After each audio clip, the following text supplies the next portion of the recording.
right, so first, can you just start out explaining why you are pushing for these residency requirement changes? Yeah, so first of all, we do not have enough police officers. And what we have been doing is not working.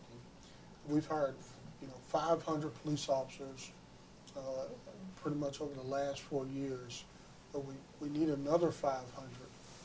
And we're going to have to remove any barrier to someone wanting to become a Memphis police officer, and residency is one of those barriers.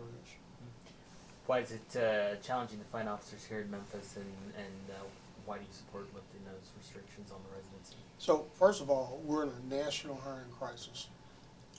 We've done a great job of hiring police officers, but it's not enough. We need to remove any barrier to anyone that wants to become a Memphis police officer.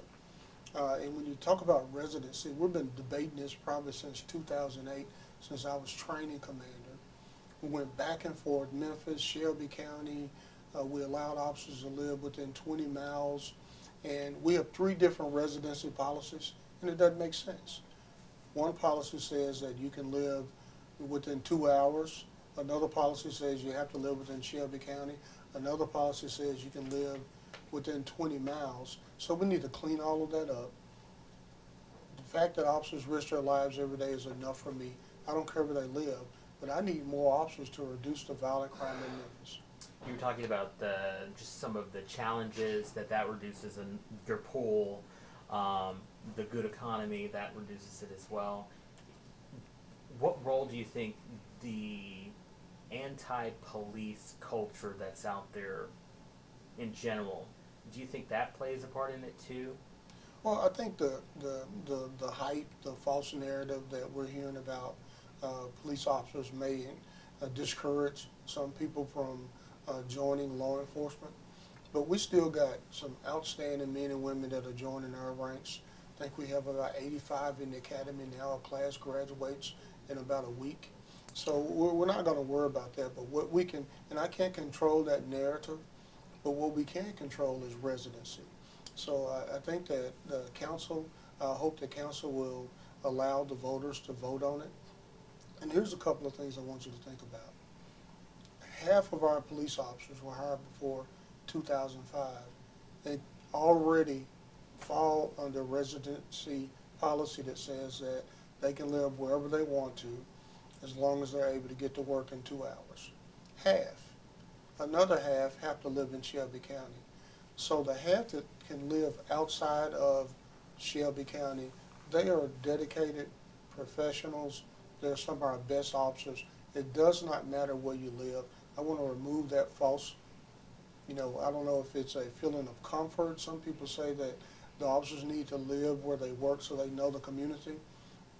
But in law enforcement, officers learn their community from patrolling, from stopping and talking to people, from conducting community policing. But with our staffing crisis, we are not delivering the level of service that our citizens deserve. We are not able to do the level of community policing that we'd like to do. You mentioned one of the reasons people, a few council members, I guess, are against it, feeling like officers should live in the communities they're patrolling. The other thing that I heard mentioned was, if there's an emergency, these officers are going to be 2 hours away trying to get to work. What's your response to that? Well, again, I think there are some assumptions that just not supported by fact. The 208 Memphis police officers live outside of Shelby County. I've never heard any problem with them getting to work on time. I do have some officers that live in Memphis. They've had some problems getting to work on time.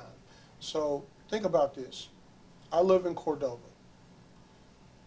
Someone that lives in West Memphis, Arkansas can get to police headquarters and beat me by 15 minutes because it takes me about 30 minutes, sometimes 45 minutes to get to work. Someone living in DeSoto County or Tipton County might be able to beat me to work. So the issue of, officers being able to respond, if there was a major incident in Memphis, let's say an earthquake, well, the folks that are inside the loop, they probably need a bunch of help. Folks coming in that may not have been impacted from a major catastrophe, they probably would be okay and try to come to work and help folks. So we saw it in Katrina. We've seen it in other places. And that argument just does not hold up to scrutiny. And the other argument is, I guess, an economic argument. They're saying, why do you support having police officers take this good paying money, take it out of Memphis? And I understand that concern, but that argument doesn't hold up to scrutiny. I'll give you a perfect example. So if you go to the tax assessor's website, you know, and let's say if you can go in there and estimate your taxes. So let's say a house that's valued at about $200,000. The tax on that house is probably, you know, $15,000 to $16,000 a year. So if the 200 police officers that I have that live outside of Shelby County, if all of them, if I hired 200 of those folks and they moved to Memphis, that tax revenue is, you know, over 300, less than $400,000. We spend $1 million in overtime every 2 weeks. So because of the hiring crisis that we're in, the low number of police officers, we're spending that tax revenue in overtime. So when you really scrutinize the arguments that you're hearing, when you do the math, they don't hold up. We need more police officers. A recent study came out in September that talked about the level of violence in Tennessee. Another study came out from Congress that talked about the cost of violence, and the cost of gun violence in the United States was, you know, over $200 billion. The cost of violence in Tennessee was estimated at, you know, $6 billion. Guess who leads the state of Tennessee in gun violence? Memphis. So the cost of gun violence to Memphis is astronomical. We can reduce that gun violence, but we need more police officers. We need some common sense legislation, but right today, we can change residency, and let's see if it works. If it doesn't work, change it back to where it is now. Now we have 3 different policies. So what I'm asking is something that already exists. I think we need to clean it up. We need to remove barriers because we need more police officers. And right now, when you're in the middle of a crisis, you don't get to pick and choose what you want to do.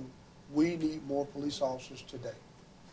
How much will the recently passed tax referendum help with this, do you think? I don't know. You know, you think that there's a lot of work to do on that. I think Mayor Strickland was very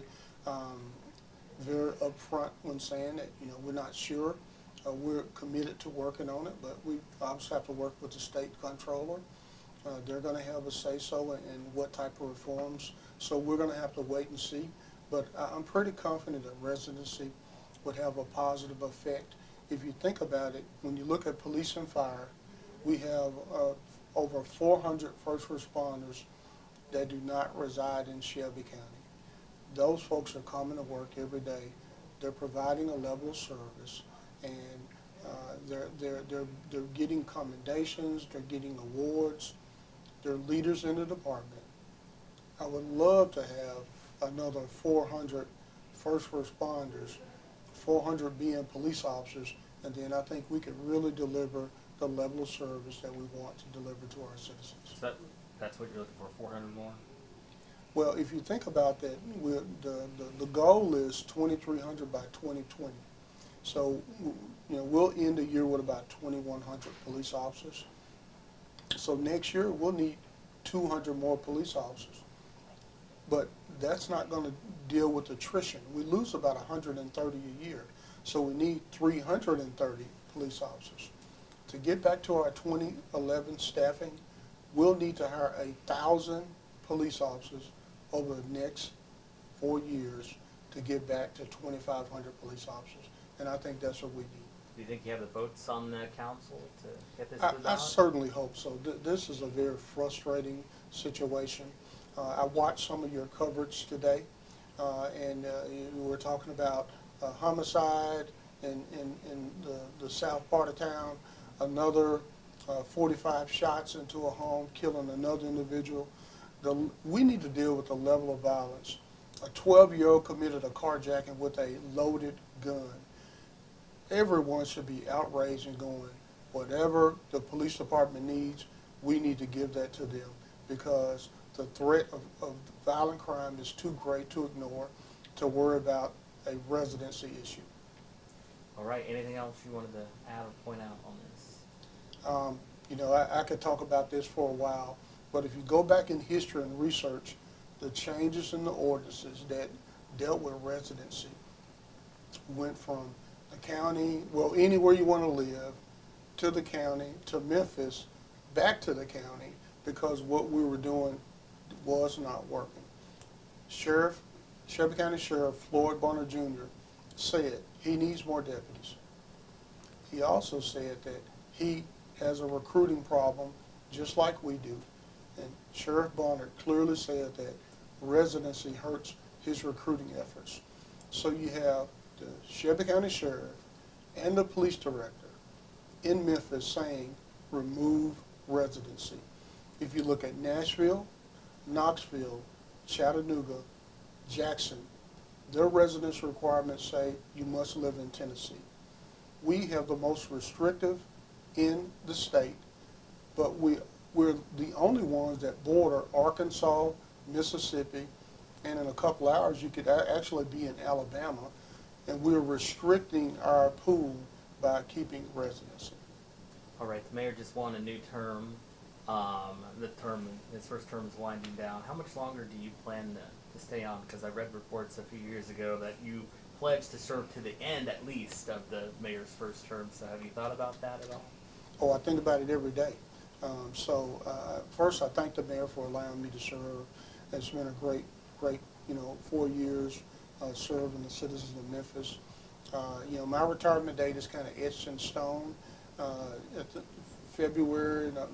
April of 2021 is my date, and I asked the mayor to allow me to stay to that. I hope he allows me to do that.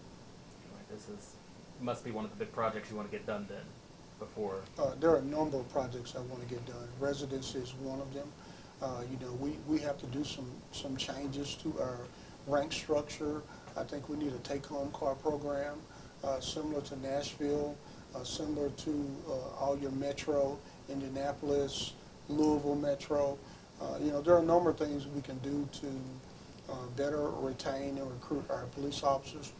Residence is one of them that we need to do and get done because we've got an election coming up next year, and I'd like to see it on the ballot. Final question, should the clerk board be dissolved and replaced with city council, police review board? What's your thoughts on that? I'm going to leave that to the wisdom of council. You didn't hear me crying anything about clerk. I've been crying about residency for probably since 2008, so I'm going to focus my attentions on that, and I'll let council decide what they want to do with clerk. All right, thank you so much, Director. Thank you.